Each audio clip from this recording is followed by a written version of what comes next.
Most successful restaurant owners would tell you that food costs are the number to obsess over, at least if you want to stay in business, let alone be profitable. In this video, I'm going to show you how to accurately calculate your food costs the quick and easy way, so you don't have to be a CPA or take a lot of time to get it. And then at the end of the video, I'm going to share some industry averages so that you can see how your restaurant compares to other restaurants in what you're spending on food and how much you're wasting as a percentage of your food costs.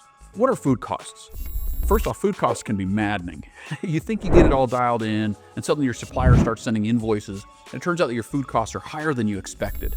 In order to figure out what's going on, you really only need 3 basic calculations. So, food costs are everything you spend on food and ingredients, including what you waste. And there's actually 3 things that I'll teach you how to get without spending a lot of time or over-analyzing. Those are your total food costs, which the technical term is margin, your dish cost, and then your waste percentage. Now, there's a lot of complicated and high-tech software or ways or methods to get these calculations, but to be honest, that's kind of stupid.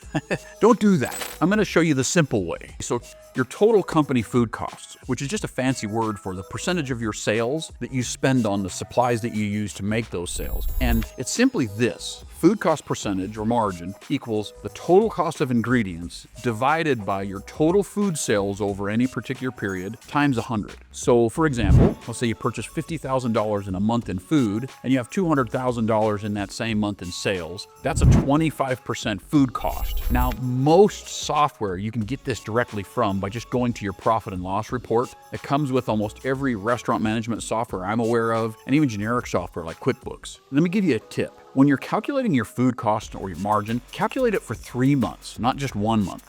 The formula, it's exactly the same. You don't need to change anything. You just get your food purchases for 3 months, divided by the total revenue for those same 3 months, and then times that by 100. The benefit of doing it for 3 months is that when you do it for a little bit longer period of time, you're factoring out some seasonality and what I call non-standard bumps that we kind of all are familiar with. The most classic, for example, is there are some months that have 4 weekends and other months that have 5 weekends, some months that have holidays, and so calculating over 3 months will kind of average all of that out. Okay, so the next now is dish cost, and I've put these 3 formulas in the order that I did because it'll simplify your life a ton if you do them in this order. The second calculation, dish cost, is also crazy simple to get, and I'll show you how. All we need to do for now is just take 2 simple steps in order to get our dish cost, which is basically what it costs to make each dish on our menu or each menu item. The first step is just get a list of the ingredients and the costs. So write down all the ingredients needed to make a serving of each menu item, and then determine the cost of each ingredient used in that serving. So break down bulk purchases to find the cost per unit. So for example, cost per ounce or cost per slice or a teaspoon for whatever ingredients go into a menu item. And then the second step is to add up the total ingredient costs. Add together the cost of all the ingredients for one serving to get the total food costs per serving. A lot of restaurant software will do this for you automatically for all of your menu items, but even if you need to do it by hand, it really only takes a couple of minutes per menu item, and you don't need to do them all at once. I mean, you can if you want to sit down and just go through your entire menu and do all of your food costs per menu item. And let me just give you an example. Let's say that you make a burger. Now, I'm just using round numbers here, so don't worry about the exact numbers. Let's say that you make a burger and the bun costs you 50 cents, the patty is $1.50, the cheese is 30 cents, lettuce and tomato is 20 cents, and the condiments are 10 cents. Now, I know that those costs are really high, but they're nice and easy to add up. Your total item food cost for that burger is $2.60. Now, kind of stepping aside for a second, subtract your food cost from what you charge for that item, and what's left over is your margin. So for example, if you charge $10 for a burger that cost you $2.60 to make, you'd subtract $2.60 from 10, which means there's $7.40 left, and that's your margin on that burger. Now, most people convert that into a percentage by dividing the what's left amount, in this case $7.40, into the price you charge, $10 in this case, and then multiplying that by 100. So for that burger, we'd have a 74% margin. Now, it's exactly the same for your overall company margin, by the way. You just subtract your total food costs from your total sales, and what's left over is your overall company margin. Divide that into your total sales and then multiply by 100 to get that overall company margin as a percentage. If you want to get your margin for just that item alone, here's a little tip. Any item that has a higher margin than your overall margin, try to sell more of that. And any item that has a lower margin, try to either sell less of those or adjust your price. Okay, so now let's talk about calculating food waste. This is where a lot of restaurants go way off the rails. They try to use complicated inventory management software or big, cumbersome calculations, or even try to measure closely and account for everything that the kitchen throws away. You know what? Honestly, that doesn't work for most of us. We're too busy to stay on top of it all. But it is critical to know what your food costs are and how much food you're wasting. So I'm going to show you a much simpler way to get an accurate food cost and a waste calculation using a simple spreadsheet that looks like this one. I'll leave a link down in the description to this spreadsheet, which is just a Google Sheet. Feel free to copy that and use it for yourself however you want, or there's a tutorial that I'm recording for how to put this spreadsheet together for yourself. Like, let's say you're using Microsoft Excel instead of Google Sheets. And putting the spreadsheet together is super easy. It takes like 2 minutes. You can get the step-by-step tutorial on how to do that by going to tutorials.noggin.com.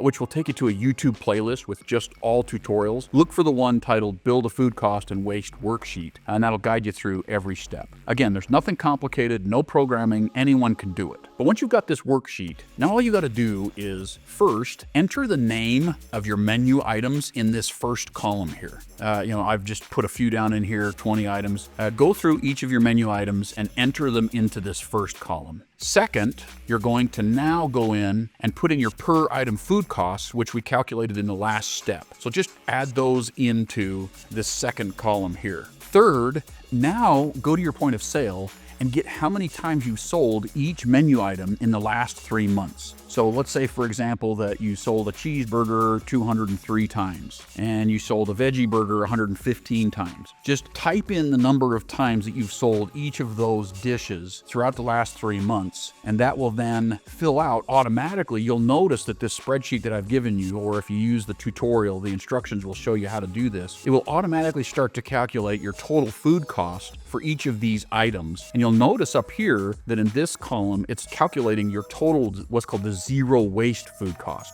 This is what it would cost if you didn't have any waste. Now, the next step, which is the last thing that you've got to do, is go get the total amount of food that you purchased and your total sales that you had in the last 3 months. You can usually get both of those really easily from your point of sale software or your accounting software, like QuickBooks. Again, both of those will be on your profit and loss report. And just type both of those right here. Notice that I typed in, this is, for this example, $23,000 worth of food purchased, $87,500 worth of food total sales. And then this will automatically calculate the rest of everything that you need to understand your food cost, your total margin. In this particular example, we wasted, of the $23,000 that we purchased in food, we wasted $1,362, which is about 6% of all of the food that we purchased ended up wasted. And this spreadsheet automatically calculates all of this for you. Now, what should you look for as far as food costs and waste percentages? So with that information in hand now, what should your food cost be and what should your waste percentage be? The next section,